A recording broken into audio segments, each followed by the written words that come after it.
What is going on, everyone? We're back again with another thing. Today's video, we're obviously back in our Rockies franchise. We're currently at this all-star break. We got the trade deadline coming up pretty shortly, and then we got to sign some of our draft picks, and then we got the postseason to come, which should be very exciting. So let's get right into this video.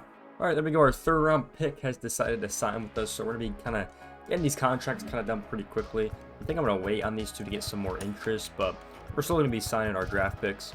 I know this is a pretty spicy trade. I just found the Orioles want to get rid of Jackson Hoilday for some reason. You're obviously in the 2026 season. He's batting .307 right now. He's got good stats across the board. And I would low-key want to lock him up for a while to play some shortstop for us. I'm not a big fan of the shortstop we have now. I don't really like Edmore, to be honest. I'm not a fan of him. CJ Abrams is still good, yes, but I have him playing the outfield mostly. So that's kind of why I would want to make this trade. And Tovar I might get rid of anyways. So I feel like it's not a bad trade, so I'm giving up for two worse shortstops right here because I really don't care. Now, when I was kind of looking through, I could give up Will Smith. I think it's worth it just because, you know, it's 17.5 for two. You know, it's going to be one next year. He's playing pretty well as well, and I already have like my long-term catcher. So I think it's kind of worth it to make this trade. So I think I'm going to do this right here. We're going to offer the Orioles that trade, and that goes through right there. It fixes our budget, by the way, a lot. So we're going to get Jackson Hoilday on the board, which I never thought I would be saying in this franchise ever, but he did become available. So he is on the board right here in the MLB. And we're going to have to fix our lineups, but he's going to just slot in where, you know, Will Smith was. So it's not the end of the world. We'd lose two shortstops, but it's fine because we're going to replace him anyways, so that's all good. So yeah, pretty big trade that just happens right there. Does it make us better or worse? I'm not really sure. But over the long-term effects, it's just going to be a lot better. So he's going to slot in at that spot right there, which is going to be pretty exciting. And he's going to be playing third base. Obviously, he can't play third base because we have Fernandez DHing right now. So definitely be interesting. We're going to see how he performs because he's batting pretty well with .307 over here. And honestly, his stats are pretty solid. And, you know, I know he's going to be good. So definitely an interesting trade I just discovered. And yeah, it sucks to not have Will Smith anymore. But, you know, he was only in that year deal. And plus, he was an all-star, so that is probably why he got a lot of value. But I just went on the trade blocks right here. It's one of the first trades I saw. So, you know, for him, 22A potential. He's only going up. It's absolutely worth it to make that trade. That is the only trade I was going to make, to be honest. I just saw that, and I was like, yo, we should definitely get on top of that one. But yeah, so now I'm going to do these contract extensions. There are a couple of players I want to sign. When I was thinking about the Jordan Montgomery one, I was going to give him the 11-year offer anyways, but he does want a longer contract. Add a few years and we can make something work out. All right, I gave him the 2-year at 13 for Jordan Montgomery. He's going to be on the board now. So, you know, that's an okay one for me. I did really want him for one season, but he's been one of our best pitchers. Maybe we could just look at the stats right here. He's got 13 wins, as most in his career right here. He's pitched an insane amount of innings for us over the last 3 years, especially that first year. And his ERA has been absolutely phenomenal, as you guys can see. So, yeah, definitely a solid contract. Definitely gonna say what he does in the later years, but because he is kind of going down a little bit in overall. But yeah, so locked him up for another 2 seasons. Should definitely be pretty solid. All right, I gave Max Fried the 1 year at 16. He's decided to sign as well. All right, this is the contract. I'm gonna give Jackson Hoilday. It's pretty much $2 a year, or $2 million a year, and he's gonna sign that one. So that's a really nice one to get on the board. Take that one for one of our relievers right there. I feel really confident in him as a pitcher. I mean, guys, I've showed you the stats. I mean, he's pitching absolutely insane right here. Jordan Lawrence, I mean, he's at the 0.79 ERA mark, so it's absolutely insane. Gonna sign him for another $2 million. I've been taking it one by one with the pitchers on the years and stuff like that, with some of the contracts we're taking. So that's the contract we're gonna give him. A couple of these guys, I'm trying to figure out what I'm gonna really do. And I don't know if I want to wait till the offseason or I want to do it now. Just because, like, my big question is with the first base position with Pete Alonso. He's playing pretty well, 23 homers, 60 RBIs, batting at .254. And I look at my other first basemen, and they're not really like the best players that we could possibly have on this team. Because Matt Murr's got some pretty good stats right here. I feel like he's a decent player. He's batting .215 though in AAA. You know, he has not been playing well at the 1-1-1. Cash Hall's got some good stats as well. He's batting pretty solid in AAA. So there's a big question mark on what I want to do with Pete Alonso. You know, in this, you know, these couple seasons, because he's batting pretty much the same, .254. He's got pretty good RBIs, good home runs. So yeah, I'm just kind of, I don't know what to do with him. Gonna give CJ Abrams the 3.6 for one more season. He's probably gonna play center field once again. I'm gonna go Brandon Rogers 2 years at 7.3. He's gonna take that contract right there. I need him to lock up because I really don't have anyone else that can play second base. I sent Fernandez to a $2.4 million contract right here for 2 seasons. I really like him. He's hitting insanely well for our team, so definitely want to get him back on the squad. Take a look at that budget for next season already. It's at $144 million. It's definitely getting up there. So yeah, we just have like the Pete Alonso question right here. We still have to, debate, and we'll see about that one. Not sure if I want to sign him back.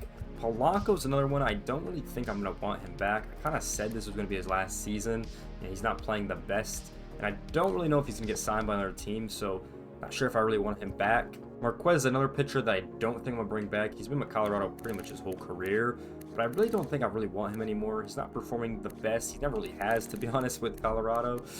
So I think it's his last time with us. Well, max offer with our first-round pick. He's decided to sign with us, so that's solid. I'm going to give him what he's looking for. He has decided to sign with us. That's our 3rd-round pick right there. There we go. He's decided to sign right there. There we go. He's decided to accept our offer. Our last pick has decided to sign as well. We actually do need Tovar on our team next season to play shortstop, so we're going to give him the 1-year contract right there. About $2.4 million. Because now I think about this, I need someone to play third. I don't have a good third baseman in my system at all. So if Tovar, or if C.J. Abrams is playing center field, Tovar could play short or third, and then Jackson Hoilday could play short or third as well. So that is definitely a good shout that I kind of just realized. So sign him on that 1-year deal for next season, which is about $2.4 million. So definitely needed that. Now that I'm checking at my depth chart, just kind of looking at who I'm going to need for that next season, because pretty much everyone's here except for, it looks like, Pete Alonso, if I had to make a guess, because a lot of these guys could get called up. Like, they have Zach Veen out here, who obviously is a decent prospect that I definitely want to call up at some point. Obviously, you can see at the third base level, we got Tovar and Jackson Hoilday over there, so definitely going to be curious about that whole situation. So that's why I don't think I'm going to go full in on Alonso, just because I just like some of my other first basemen, I think, as well, and there's definitely someone else that could play first base. Also, Sean does have a first base secondary as well, if I'm looking through some of my players that can kind of play there. Also, Nolan Jones is a first base secondary as well that he can also play there. So a lot of different choices we could do at that first base position, so I think it's smart to not sign him right now.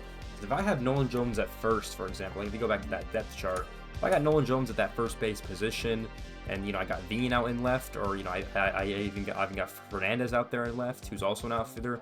There's a lot of moves that this team can make for the next season, so I don't think I'm going to sign him, which is probably the right decision. We're going to sign Kevin Kelly to a 1-year at $2 million in that bullpen again. And I don't know about Pickford.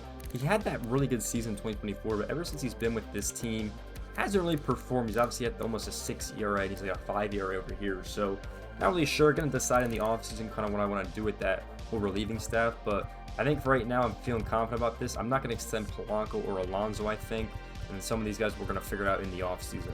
That's it for contract extensions. That's probably it for the trades as well. I think this team is looking pretty solid as we go into this end of the season, which I'm pretty excited about. So let's go to sim to the end of the season. So if you take a look at our draft picks right here, not currently the best. I mean, the best is we have 82 overall from Jacob Bryant, but here's some of the stats from a couple of these players. Third baseman actually has some pretty good contact, but see potential, so not really the best. Spanos, our first-round pick, not really it at all. So once again, I still cannot draft. I think Jacob Bryant's the only one that's probably got any confidence, and these guys are just not at the 60 mark. So probably the only player I have some confidence in. Not really my best draft, I think, so definitely got to lock in. This is my only part I feel like I'm struggling in this franchise, is drafting some good players, because I'm just having some really bad trouble with drafting some of these guys. All right, so we are in September. We have 83 wins on the season so far, getting pretty close to clinching this division. The Diamondbacks have kind of fallen off a little bit, so that's that's interesting as we want to see that. We got a couple other teams kind of looking. So we are like one of the strongest teams. The Braves are currently the strongest team in the National League, and then you have our team. So we should look solid to get that bye round, which should be definitely solid on the board. The teams have just been performing well. If we want to take a look at this August, a couple of series, we didn't really play all right, but definitely still getting the job done. And now this is the most win season we've ever had in the Rockies franchise. And we do crack one of our goals, which was finish over 500, which is very solid to see. So now we gotta see if we can get that contract goal, which is reach the postseason, which we should be able to. But let's just finish the sim as we go on, and we do gotta do our September call-ups as well. There it is, ladies and gentlemen. We have clinched the National League West. We are finally in the postseason in 2026 for the Rockies. currently have 90 wins. The Reds are at 83, so I'm probably gonna get that second round bye. We'll see if we can catch the Braves, but they've been playing some pretty solid baseball. But finally in the postseason, it feels amazing. We can finally sim to the end of the season and kind of see what happens. The Diamondbacks fell off hard, by the way. This team really fell off. They're struggling now to get a wild card spot. So we'll see if anyone from our division ends up getting through. We have the Padres, Dodgers falling off. The Giants kind of sold, so we were kind of expecting that one. Dodgers fell off hard, though, if you had to ask me. So very interesting throughout this division. So our AAA team did not make the playoffs. Unfortunately, had too bad a record, and so did our AA team. But it's all good because our MLB team has made the playoffs. Want to get to 95 wins here, and he is back. There we go. Want to see if we can get to 95 wins with this team because that is one of the goals we had. We do get that on the board. We beat the San Diego Padres. Congratulations. The Colorado Rockies have finished the MLB season at 95-67 and won their division, taking on the winner of the wild card game.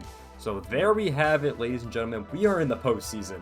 We can take a look at the bracket right here. We play the winner of the Reds versus Milwaukee. So very interesting series over there. We did end up getting the second seed, which I kind of figured. Before we go any further, we do have some league leaders. Jordan Montgomery went 19 wins leading that category. And we do have Juan Soto leading base on balls and Nolan Jones leading that slugging percentage. So very solid on the board. And since we traded for Jackson Holliday, he is technically the NL Rookie of the Year, which is pretty insane, honestly. Didn't really think that was going to happen. So that should secure us another pick in the upcoming draft, which is pretty crazy to think about. Gold Glove, Tovar has won the Gold Glove for shortstop, which is very exciting. Ethan Styles also won the Silver Slugger Award for catcher.